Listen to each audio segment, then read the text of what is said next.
Controversial law was rewritten last year. Brightside reporter Josh Sidorowitz is here. And Josh, you spoke to a state lawmaker pushing for change. Hey, good morning, Courtney. Yeah, and he says he'd like to begin by reversing those changes made last year because now of this Clearwater case. State Representative Ed of St. Petersburg, he did not support the majority of state lawmakers who voted to shift the burden of proof in stand-your-ground cases. Now, originally, under the law passed here in Florida in 2005, if you shot someone and then you claimed stand your ground, it was your responsibility to prove your innocence. You had to prove you had reasonable fear to use that deadly force.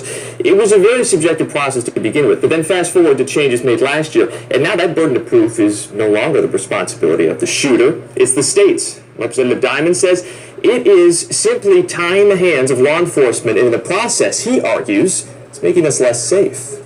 It shifted the burden of proof in a way that made these cases made it very hard to arrest people, made it very hard to bring these cases. And that was precisely what law enforcement and the prosecutors were concerned about, and we're seeing that play out. We need this law to be rebalanced. No, we don't need. Now at this point, Michael Drake, the shooter in this Clearwater incident, has not been arrested, which is a fact that probably wouldn't be any different had the law not changed last year, Representative Diamond told me.